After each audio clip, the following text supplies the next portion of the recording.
Allah is my heart's speech, your mercy is what I beseech. Keep in my heart your remembrance, and in your deen allow me to advance. Help me in my quest, permit me to pass the ultimate test. Help me in my quest, permit me to pass the ultimate test. السلام عليكم ورحمة الله وبركاته. Bismillah ar-Rahman ar-Rahim. All praise due to Allah alone. We praise Him and we seek His help. Whomsoever Allah guides is the truly guided one, and whomsoever Allah leaves astray, none can show him guidance. May the best peace and blessings be upon Prophet Muhammad, peace be upon him. My dear viewers, welcome to another live edition of our program. Ask Huda, and our phone numbers and contact informations are as follows. Phone numbers: area code 002, then 0238555132. Alternatively, area code 002, then 0100546933. The Facebook page where we collect your questions as well is M Salah Official. Since we have, mashallah, plenty of questions, and today we're not live on the page due to technical problem with the internet, we'll be only able to take your questions via the phone numbers. I want to appreciate dropping us a phone call to present your question. The first question we have is from Anwar Molagita. Brother Anwar says, my wife and I have recently been blessed with a baby girl. We wanted to make aqiqah as we are living in Australia, which makes the process a bit uneasy. Is it possible to do an aqiqah on behalf of us overseas in our homeland? To answer this question, yes, it is permissible. Al-aqiqah is an emphatic sunnah. Whenever Allah the Almighty blesses you with a child, to offer a aqiqah, either to cook its meat and to invite family members, friends and neighbors, and make certain that the poor would have a share of it, or to simply distribute its meat without cooking it. All of that is permissible. And also with regards to the Prophet ﷺ said in the hadith, كل مولود مرتهن بعقيقته. Every newborn is mortgaged to his aqiqah, to his or to her aqiqah. And the word murtahan here refers to the safety, refers to the righteousness. If the person can afford to offer a aqiqah, then the ideal scenario is to offer the aqiqah on the 7th day of the birth of the baby. If not, then a week later or 2 weeks later, or then whenever. Some people cannot afford to offer aqiqah, then whenever Allah makes it easy for them. The question that Mulagita is asking, that can we send the aqiqah overseas, or can we ask somebody to offer the aqiqah on our behalf overseas? The shortcut answer is yes, it is permissible. But there is a difference of opinion among the scholars with regards to the preference. In case that one has an access to offer a aqiqah in the country in which the baby is born, or to offer it somewhere else, the scholars have different opinions. Those who say it is a way of giving thanks to Allah for receiving a baby, it should be offered in the place where the baby is born. And another opinion says in the parents' homeland. But as I said, the answer is yes, it is permissible. It will do it, and the khilaf, or the difference of opinion among the scholars, is only concerning the preference. Which one is better? Our choice is, in regular circumstances, it is better to offer the aqiqah in the country in which the child is born, so that family members, friends, neighbors, and poor would benefit out of that and would actually make dua for the parents and for the newborn by saying بورك في الموهوب وشكرت الواهب وبلغ أشده if it is a boy ورزقت بره, asking the Almighty Allah to bless the baby boy, to make him live a long life, and to make him righteous, and to make him or her dutiful to his or her parents. So obviously when people are invited to a meal of acknowledging the blessings of Allah the Almighty and giving thanks to Him for this gift is much better. Similar to Zakatul Fitr, where we say that it is permissible to send it, whether Zakat on one's wealth or Fitr, it is permissible to send it to countries where people are more in need. So by analogy, you can send it overseas, but the preference is to offer the aqiqah in the place in which the child is born. Now you say that it is kind of uneasy in Australia to do that. I'm not sure, but I guess it is easy, especially if you go out of the city limit. As far as I know, this is the constitution in North America. If you go out of the city limit, you can buy and slaughter your own sheep or goat, so you can do that. Then you throw a party and invite people in the masjid so that they would eat and would pray for you. There is also another suggestion, because for people who are living in the West, it's very affordable. As a matter of fact, it's a lot cheaper to offer a aqiqah in the States, in Canada, or in Australia particularly, than, for instance, in the Middle East. So people do both. They give aqiqah to invite the community members, family members, and friends for the aqiqah meal, and also they offer aqiqah back home. If you can afford to do that, that's even better. Normally we look into what is more beneficial for the poor and the needy. May Allah accept and may Allah bless you in your new baby girl. Princess Lena says in her question, I fast every Thursday on behalf of my late mother. May the Almighty Allah have mercy on her soul, who departed from this dunya. So she's asking, and I think we did answer a question similar to that, whether it is permissible to do that, the voluntary fasting on behalf of her late mother or not. As far as fasting on behalf of somebody, if this person is living, then there is a general consensus it is not permissible. For a late person, if the person owed some fasting, then it is recommended that his family members or any of them would make up their missed fasting. Like if somebody witnessed Ramadan, he or she was healthy, they were traveling and they owed some days of fasting, or a woman during her menses, she missed 6-7 days of fasting, then all of a sudden they were not sick or anything and they died. So everybody knows that they didn't get a chance to make up the missed fasting. Shall I make up the fasting on behalf of the late father, the late mother, the late son, or whoever?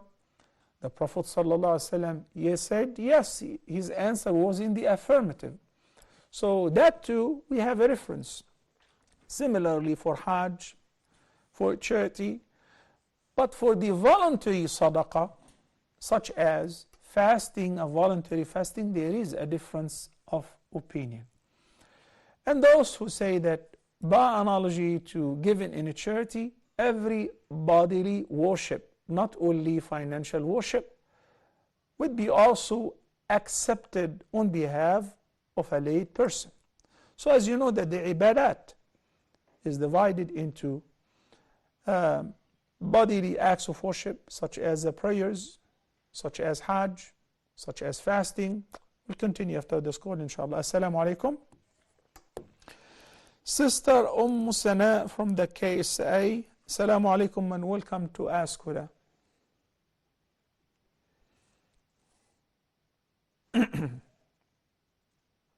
Assalamu alaikum, sister. I have two questions. Yes, go ahead, please. I'm listening.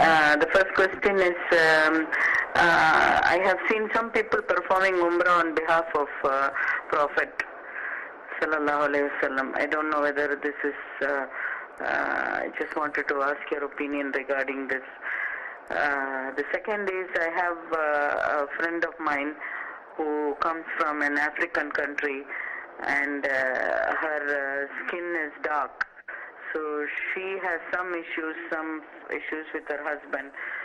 Her husband wants her to undergo some kind of a treatment procedure to make her change the color of her skin, which she says she will not do it, and because she feels this is what Allah has given her.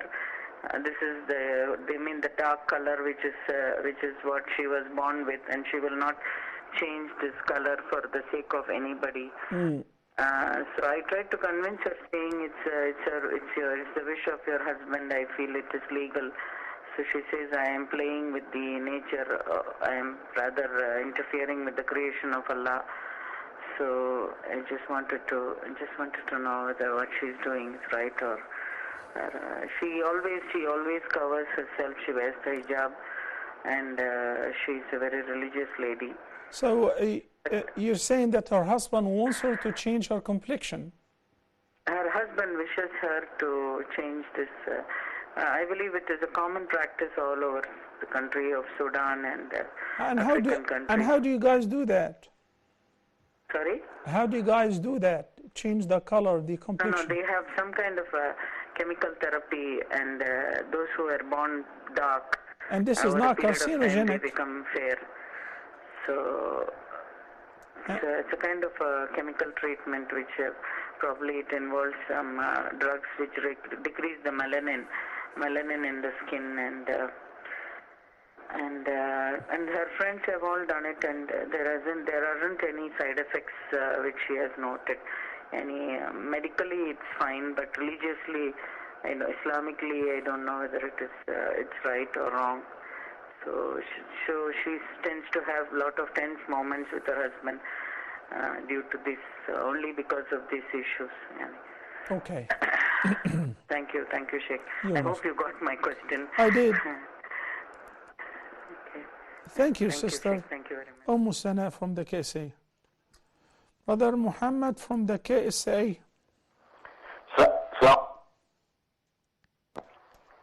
Assalamu alaikum. I want to ask two questions. One is after the hearing the ahama, during that period, like other time, we will repeat the words as Mauzan say. And second question is Well, I didn't get your first question, Muhammad, please. When we hear the adhan, it is we usually repeat the adhan, except the la hawla wa la quwwata.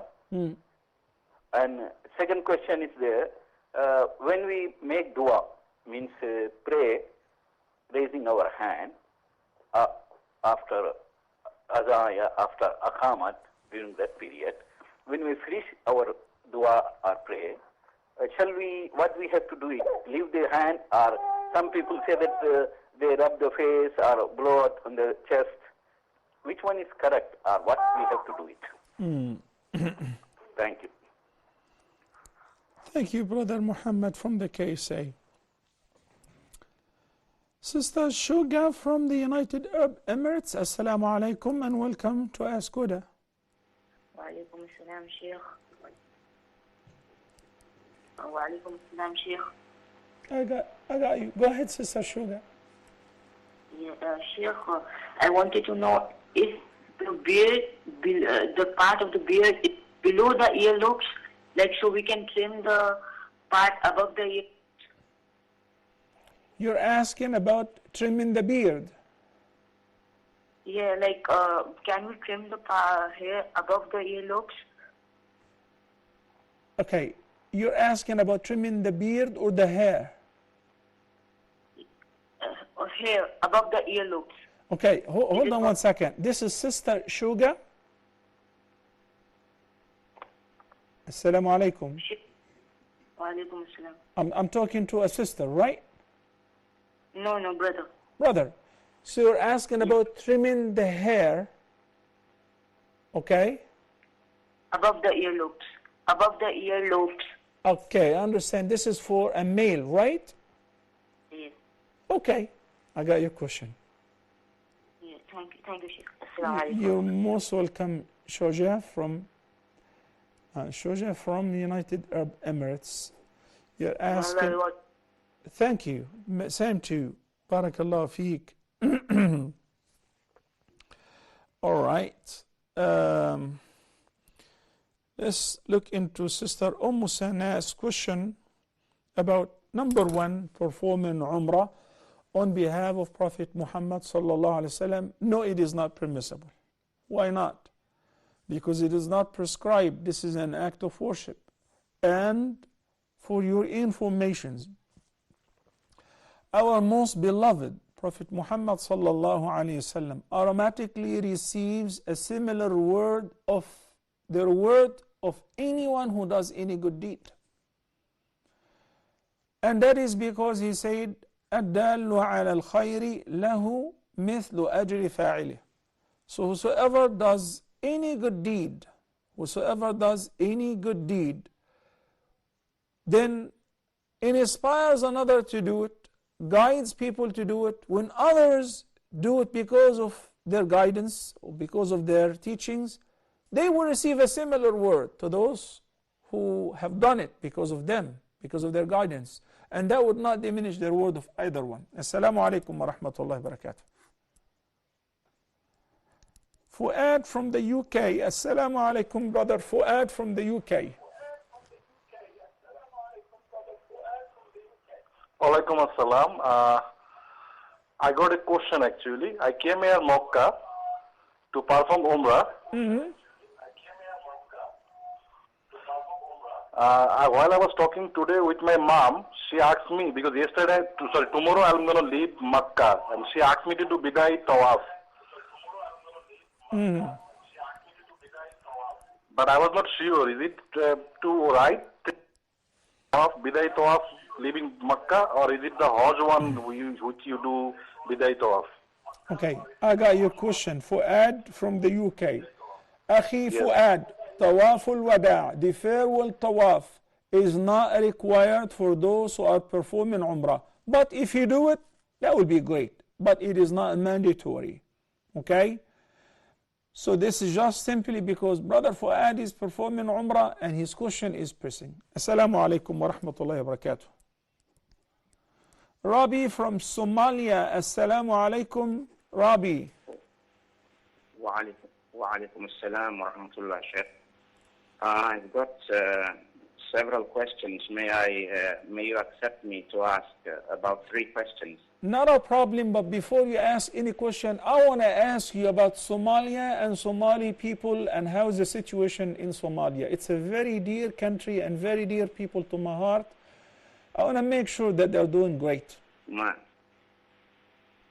MashaAllah, Somalia is now quite better than it used to be, although there is still clashes now and then. It may happen at irregular times, but we still pray to Allah to make the situation better, inshallah. Ameen, Ameen. May Allah bless you and all your people. Inshallah. Go ahead, now you can present your questions. Inshallah, Sheikh, Rabi. for your... Inshallah. Go ahead. So the family I come from disregard or belittle the impurities the najasat, whereas I am strict on keeping away from them. So there are a number of sources from which impurities are coming and then affecting almost everything. here, the sources, I want to mention the sources from which the impurities may come from. Whenever a family member uses the toilet, he or she comes out with wet slippers from the toilet. Then they pass their wet slippers over the floor of the corridor and on the floors of the houses, of the rooms. We know for sure that more often than not, toilet floors are impure. There is a scarcity at time when they are pure. So the family members sometimes sit on this floor, which was affected by the impurity from the bathroom. Mm-hmm. They then put their wet or sweating hands on the floor or a wet object of the household objects, and then touch this and that here and there with their sweating hands or wet hands. The main question here is, should we regard all these things they touched as mutanajjis or impure or not? Why or why not? This is one question. Still, another question regarding the same issue of the impurity is that the children in the family take baths. They then put a bucket of water on the floor of the toilet of the washroom, unaware that the splashes of water from the floor reach the water in the bucket of pure water. As they finish bathing, they go into the bedroom or living room while they are wet. They then touch this and that here and there. What is the ruling on all the things they touched? Their clothes and their bodies. Okay. The third issue is that when mothers wash children's clothes, they often pour pure water in a basin, and then they put the impure clothes, surely the impure clothes in the basin of water.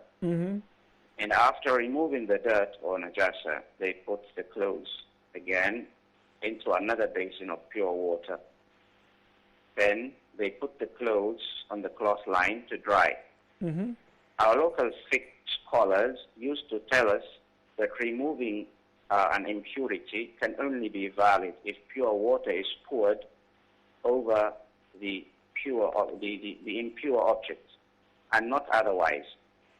The family members put the impure object into the basin of pure water, which I believe turns mutanajjis or impure whenever this impure object affects it. Then their hands spread the impurity here and there, this and that of the household objects as they are moving, they're managing their daily activities in the house.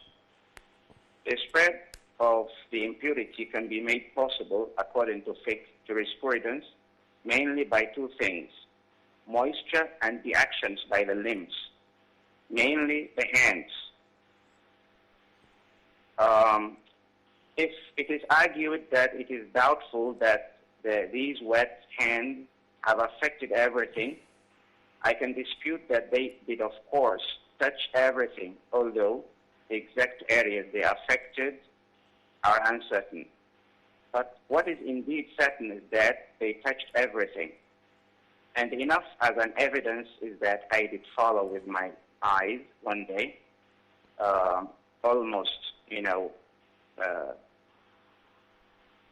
almost others, among others, when they were happening. I just followed with my eyes as they were happening. The main question is that what is the ruling on all these huge numbers of household objects, the clothes, the bodies, and anything else that has been affected in this way by the impurity? Okay. Thank you very much. Got your question, and I believe all of them are related to each other. Thank you, Abi from Somalia. Okay, my dear brothers and sisters, I think it's time to take a short break, and we'll be back, inshallah, in a few minutes to answer your questions and to take some more. Please stay tuned.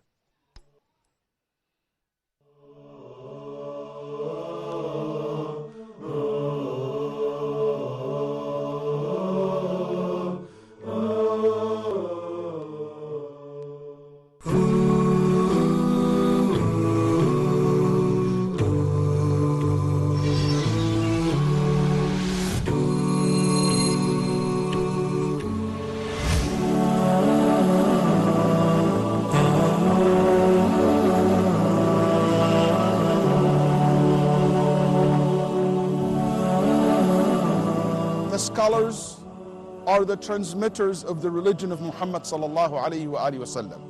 They carried his message and his legacy generation after another. And they are the one who carried this light to the whole world.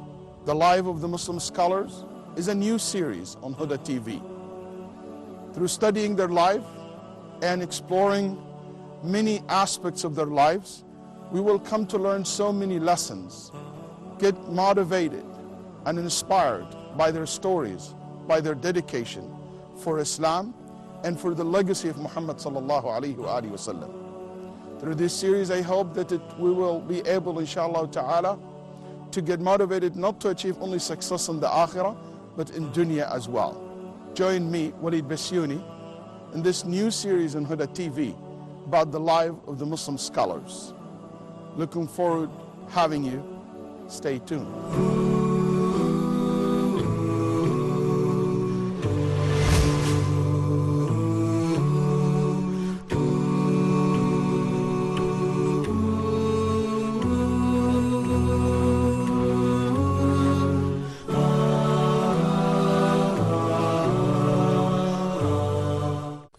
We are on air again. Glad tidings to Huda TV viewers worldwide for the resumption of live broadcasting on NowSat. We are now broadcasting on the advanced DVB-S2 system. Tune in using our new frequency, 12188 horizontal on NowSat. Please note, you will need to have a modern HD receiver in order to tune in. Enjoy your favorite edutainment programs with crystal clear resolution. Huda TV, a light in every home.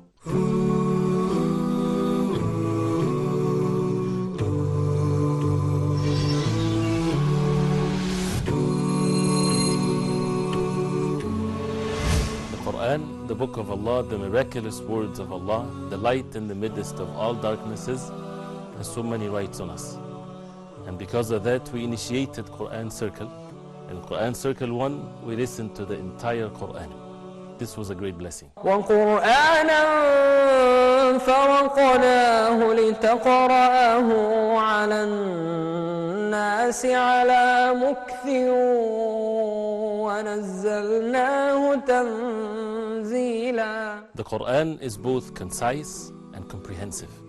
It has all aspects of guidance to all mankind. And because of that, in Quran Circle 2, we selected verses in every juz with a specific topic. We listened to the recitation and we reflected upon the meaning of that specific topic. الله نور السماوات والأرض مثل نوره كمشكاة فيها مصباح. Each surah in the Quran, every chapter of the Quran has an objective. We looked into the objectives of the surahs that we chose and selected in Quran Circle 3. لينذر من كان حيا ويحق القول على الكافرين. Brothers and sisters, take advantage of this opportunity. Get your mushafs, open it, follow with us with the recitation. We will choose surahs in the Quran for us to reflect upon. So let's take advantage of this.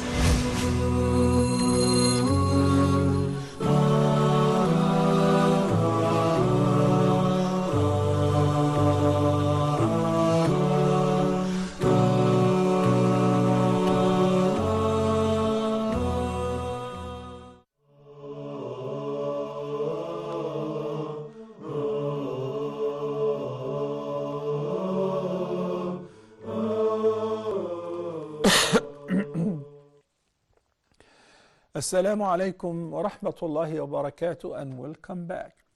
Inshallah, we have many pending questions from the previous segment and also the questions which I received online from previous episodes. I did answer Sister Sana's question about performing Umrah and granting their word to the Prophet sallallahu alaihi wasallam. Simply no. Perform Umrah for yourself and don't worry about it. A similar word of your word is guaranteed to reach Prophet Muhammad sallallahu alaihi wasallam.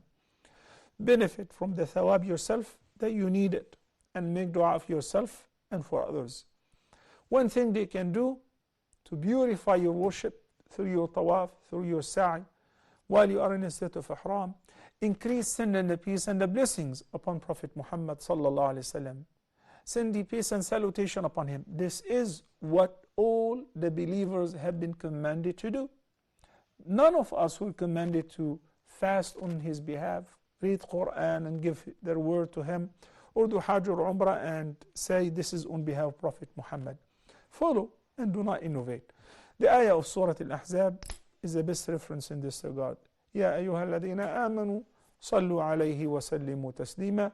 May the peace and blessings be upon Prophet Muhammad, peace be upon him.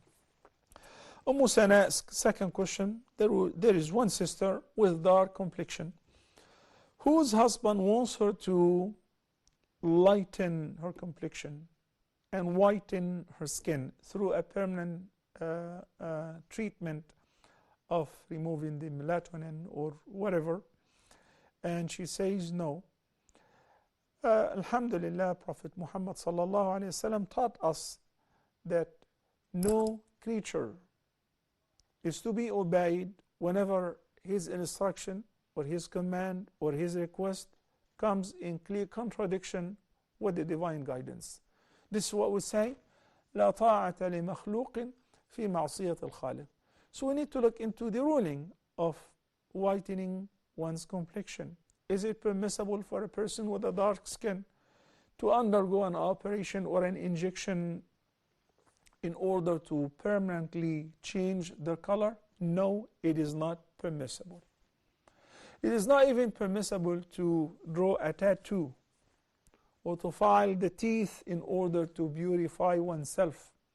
This is all among the changing of the creation of Allah subhanahu wa ta'ala, and this is what Satan promised to mislead human beings through. He said,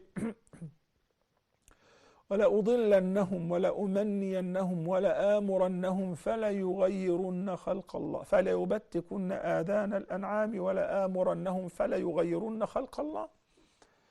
One of his threats to human beings that I shall command them, whisper to them to change the creation of Allah. So we see a male wants to be a female, and a female wants to be a male, and somebody wants to be bi, and it's a big mess. And somebody with dark complexion, they want to change their complexion. And somebody is not too happy with his nose, with her nose, so they change. Look, wearing some cosmetics to beautify oneself, whether a male or a female, for their spouses, it's all halal.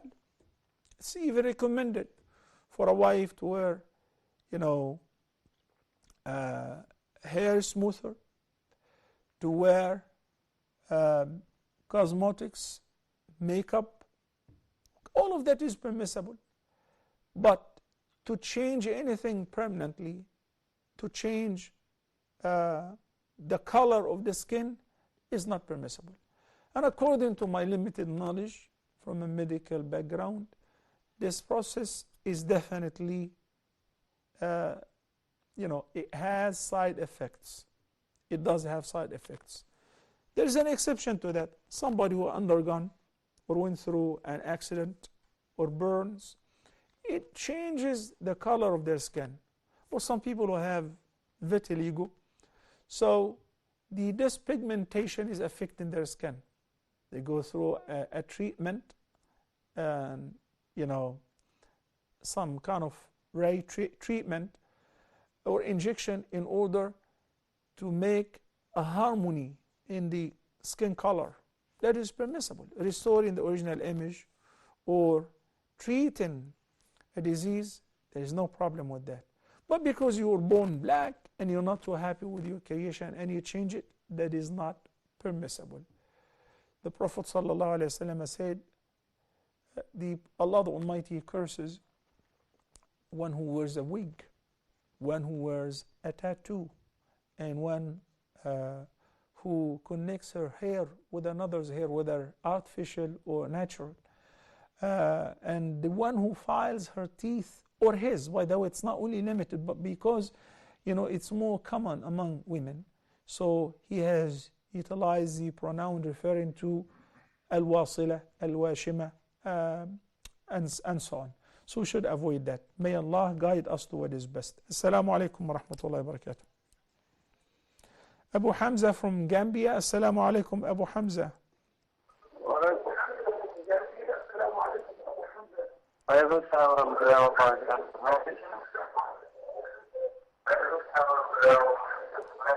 Abu Hamza, I cannot hear you. Do me a favor and try again, please. And next time when you call, mute your TV, please. Thank you. You want to try again? Abu Hamza, I'm sorry I wasn't able to hear you. Give us a call back and mute your TV while you are on the phone. Thank you, because it's creating an echo. All right. Shoja from United Arab Emirates is asking about cutting the hair beneath the ear lobe. It is permissible for a man to do that as long as it is not considered as an odd thing in your community. This is a matter of people's customs. At a certain time, men used to grow hair and used to make it even into braids, and the Prophet ﷺ have done that sometimes, and you split the hair from the middle. But when you do that in a society now, and you come and perform tawaf, people will think this is a woman. So, you know, the ruling here undergoes people's customs. So you wouldn't look odd. Or you wouldn't look imitating people who are known of, you know, certain bad behavior. But as far as for men, it is permissible. What you're talking about, or al-wafra, we say the hukm is concerning a woman. Is it permissible for a woman to shorten her hair? Yes, as long as it is not above the earlobes. Why? Because otherwise she would look like a man. And the Prophet ﷺ in the sound ahadith have cursed al-mutarajjilata min al-nisa, a woman who pretends to behave like a man, to look like a man, to dress like a man, to cut her hair like a man, you know. So similarly, the Prophet ﷺ have cursed a man who dresses or behaves like a woman. Allah have created you in this condition, you maintain this condition, and you should be pleased with it. Muhammad from the KSA has asked about what do we say in the adhan. The Prophet ﷺ said, إذا سمعتم المؤذن فقولوا مثل ما يقول.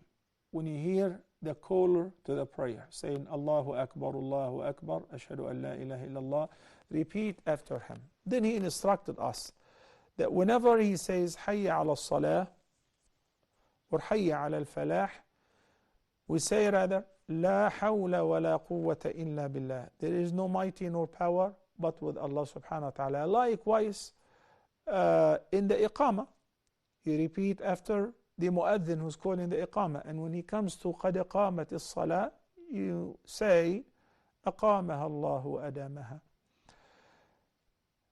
With regards to your second question, making dua and raising the hands close to your chest or above, facing your face, or raise them up, all of that is permissible. Sometimes the Prophet ﷺ raised his hands, like on the day of Arafah, while making dua, to the point that the companions could see the whiteness of his underarm. Okay, so that is prescribed. Keeping it, in front of you, that is also prescribed.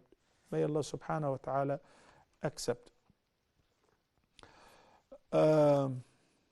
We did answer Fuad's question from the UK about the farewell tawaf. Assalamu alaikum, Abu Hamza from Gambia, I believe, is back on the line. Assalamu alaikum.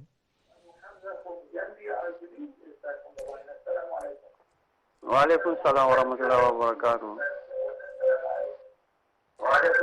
Abu Hamza, do me a favor, mute your TV please, or move to another room.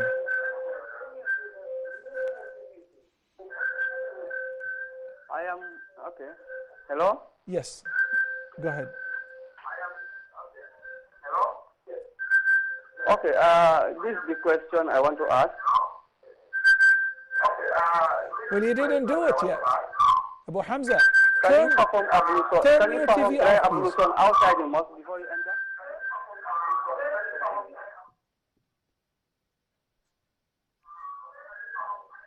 Abu Hamza, Assalamu alaikum. طيب, okay. They will be happy to collect your question, inshallah, and forward it to me. We have also Abi from Somalia. He's got many questions, which I believe they're similar to each other, and they're all relating to Tahara. Number one, he's saying that when somebody makes wudu in the bathroom and the floor is wet, they walk out with the slippers and, they contaminate the carpets, the floors. Then some people sit on it and they transfer the contamination to other couches, their clothes, and everything becomes impure. The second question is pertaining to performing ghusl. And if you are performing ghusl from a bucket, a lot of people don't have the luxury of having the shower. So they collect the water from a bucket with a pot and they pour it on top of themselves so it splashes. So the water on the floor, he's saying that is impure as a result of washing or removing major impurity. Then when you step out and you dry up, your feet become impure. You walk outside and you transfer the impurities and all of that. What else? The third is concerning washing the laundry in a basin, then transferring it to another basin, and so on. Akhi, the matter is a lot simpler than that.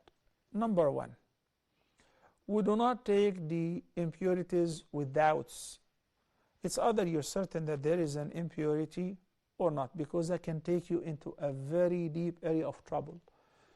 So the floor of the bathroom is not necessarily impure, and the water on the floor is not necessarily impure. People have commodes, have places to answer the call of nature. Maybe the wetness or the water on the floor is a result of making wudu and you have wet feet. Okay?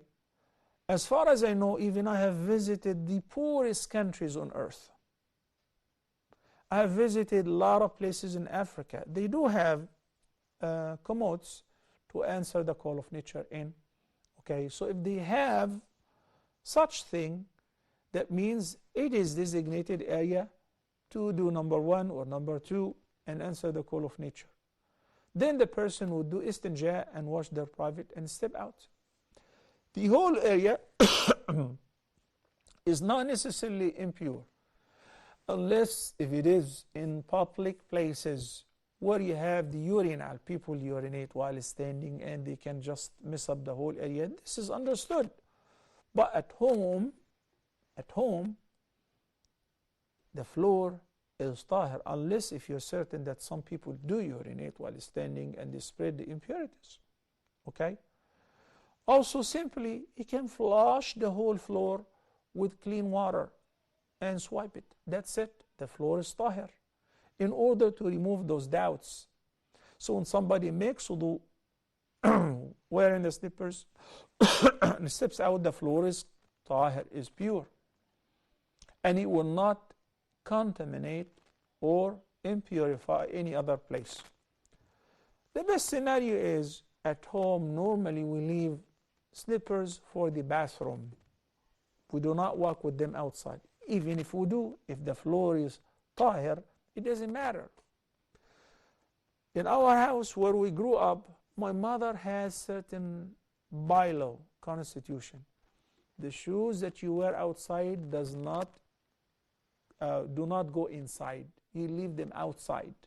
You leave them by the door.